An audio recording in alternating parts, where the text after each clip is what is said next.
Hi everyone, I'm Dr. Kiran, working as an assistant professor in the Department of Electronics and Communication, MLR Institute of Technology, Hyderabad, India. Today, we are going to discuss about a solar cell. Let us see the overview of today's presentation. So, starts with introduction to the solar cell.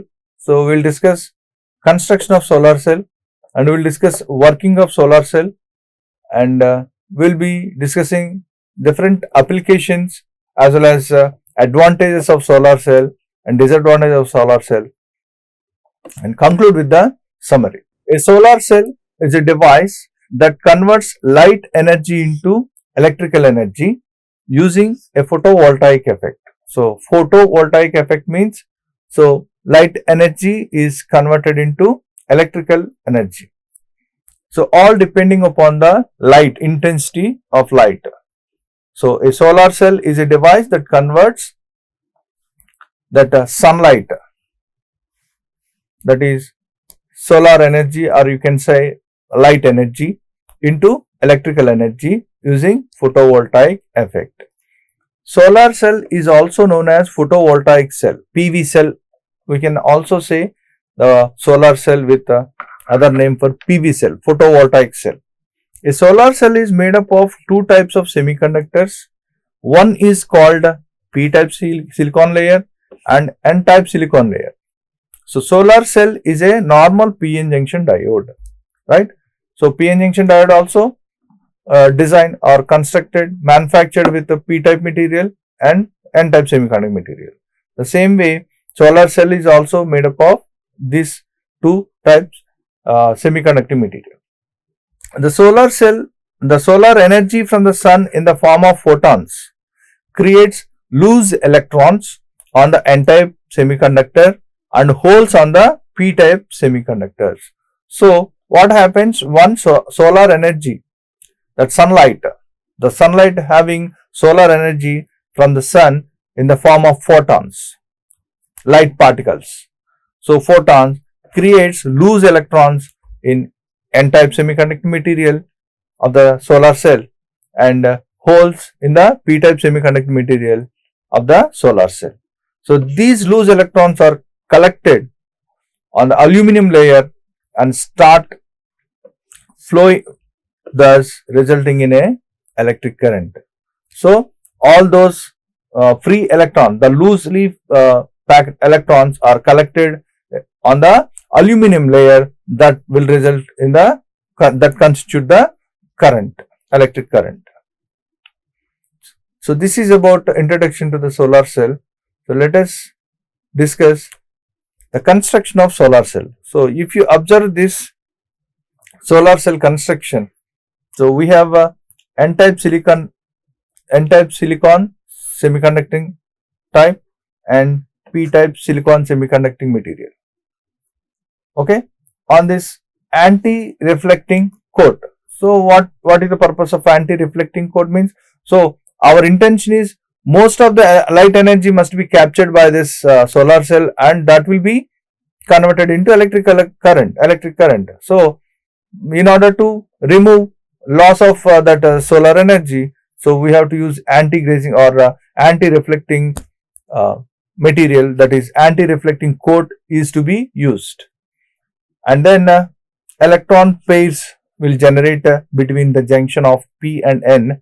So, there is an external load here we are applying. External load means, so in order to store, access any bulb or motor, like that. So, metallic conductor strips are there, and this is the basic construction or structure of a solar cell.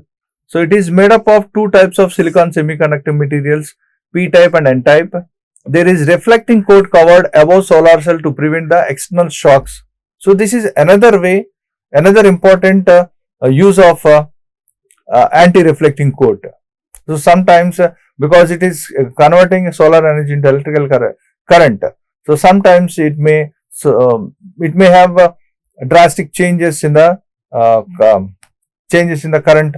So, in such case, if there is any shock, may get a shock. So, therefore, in order to reduce or prevent external shocks, also we can use this anti-reflecting coat.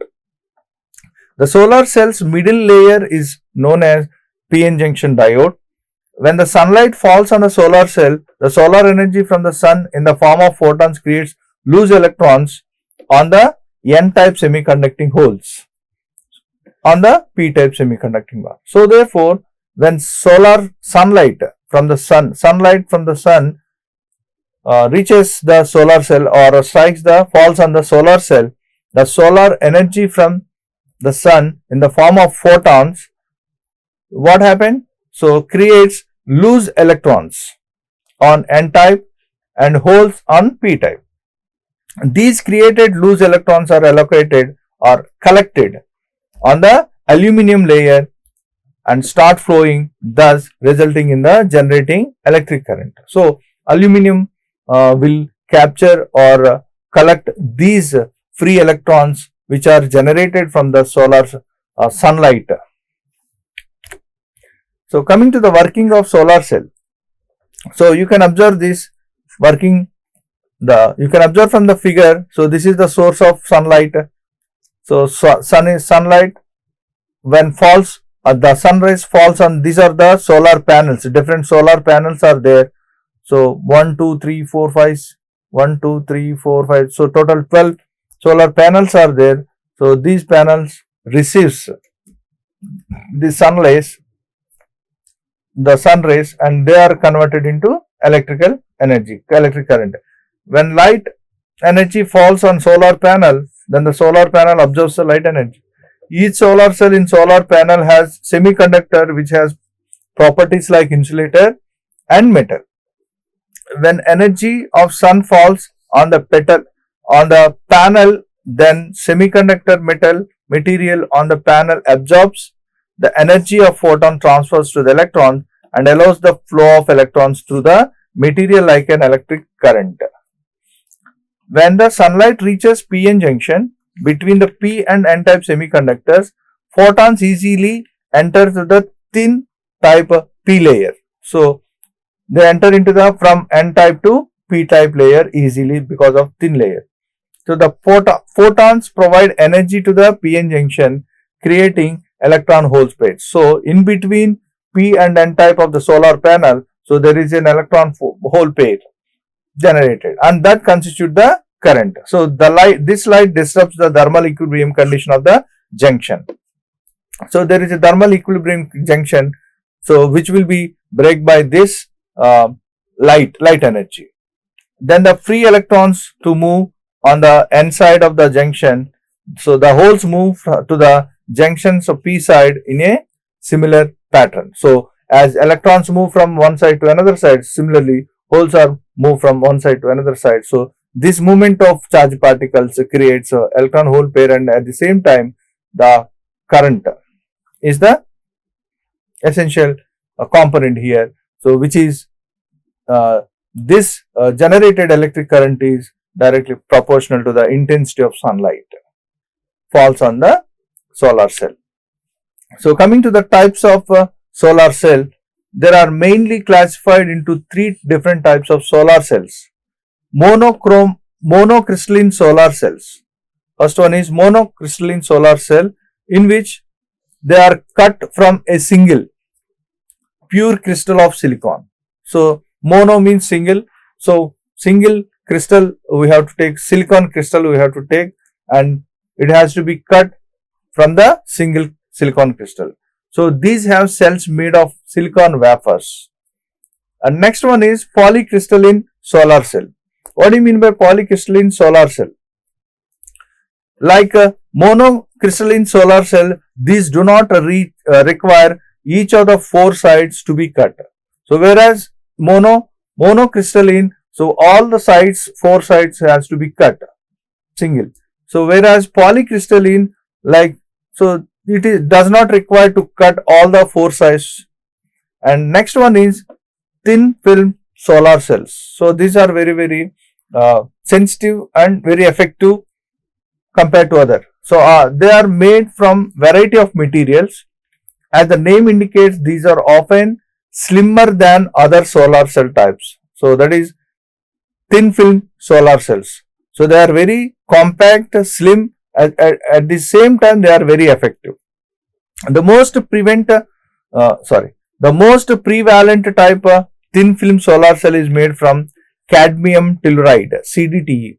So this is the basic material to construct most prevalent type of thin film solar cells. So these are the different types of solar cells.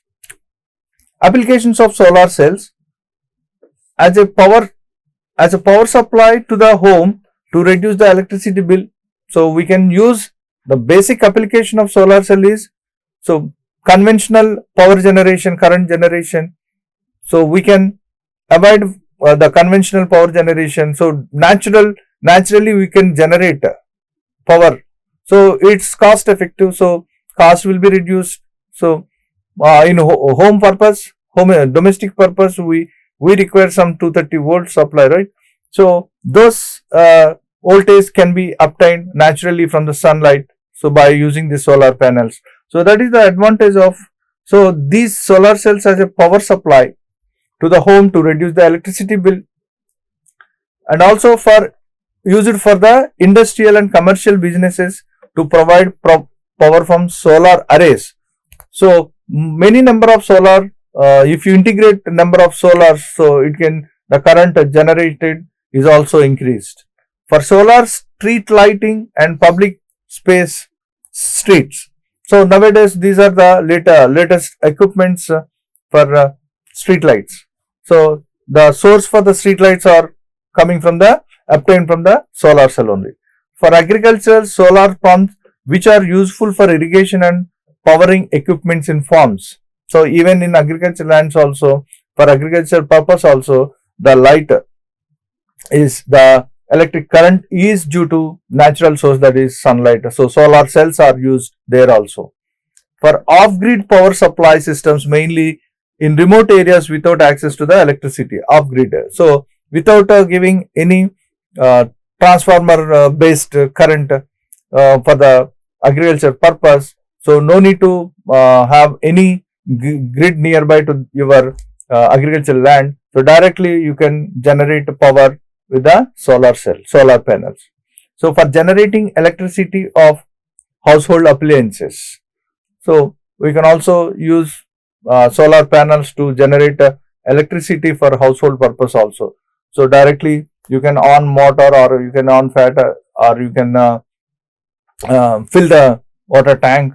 So these are the different applications, and it can also be used in small applications like solar calculators. So everybody using, engineering students, or everybody using these solar based calculators. So that's all for today's session. What we have learned today, so we have started with introduction to the solar cell, and we have discussed the construction of solar cell, and we have discussed the basic principle of working of solar cell, and we have seen the characteristics of solar cell, and we have discussed a few applications of solar cell, right? So those are the things for today's session, and probably the next topic will be LED, light emitting diode. Thank you.